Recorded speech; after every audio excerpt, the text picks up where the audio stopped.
yung motor natin is malamig pa, talagang mahirapan yan. Hello mga kabisik, welcome again sa ating YouTube channel, Motorcycle Basic Mechanic, wherein we can learn repairs and tutorials and vlogs. Please subscribe and click the bell for the updates of our latest videos. Thank you so much and God bless everyone. Mga kabisik, konting tips lang sa pag-start ng ating motor, no? Especially sa mga push button type na motor, no? Pwede naman sa kickstart, applicable din to. So, wag mo natin na masyadong pigain yung ating accelerator pag nag-start tayo, okay?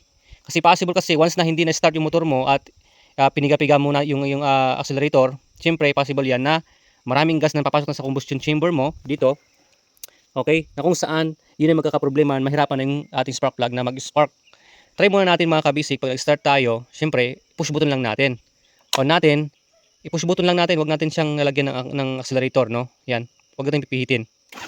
Ganun lang, okay? Halimbawa naman, hindi siya nakuha agad sa one click or two click ng ating push button, pwede naman nalagyan natin ng acceleration unti-unti. Kunti lang, kunting piga lang, no? Huwag natin siyang sobrahan. Kasi nakita ko sa mga iba nating mga kasamang nagmumotor, okay? Ay talagang todo yung kanilang pagpihit dito. Ganito, oh. Gumaganon-ganon pa, no? Hindi po ganoon mga kabasic. Kunti lang. Okay, ganito siya. Ganun lang, kunti lang yung pihit natin dito, okay? So sanayan lang naman 'yan, no?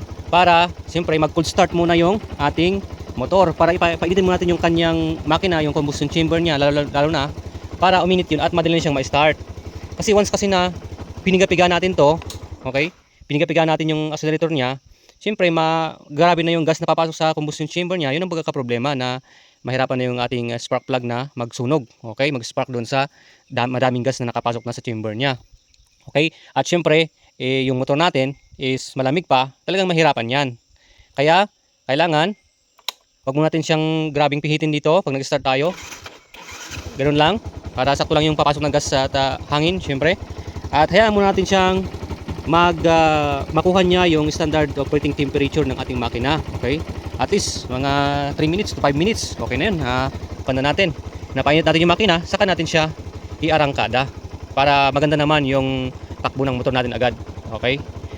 Imagine niyo, napakalamig yung kanyang combustion chamber, di ba? Hindi pa mainit yung makina natin, tapos grabe na yung pump natin sa accelerator.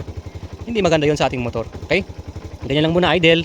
Tapos pwede naman natin siyang accelerate unti-unti, ganun lang para mag-circulate yung oil natin sa ating makina. Tapos pag na warm up na natin, okay, let's go na. Ganun mga kabisik. So, konting tips lang yun. Wag natin sanayin na pag nag-start tayo ay grabe yung bomba natin dito. Okay? Ganun, no? Ganon-ganon, no? Wag mga kabisik. Alright. So yun lang, konting tips lang mga kabisik, and thanks for watching, and please like, share, and follow. At maraming salamat pala sa ating mga solid na supporters natin sa Motorcycle Basic Mechanic, and God bless sa ating lahat. Ingat lagi, ride safe.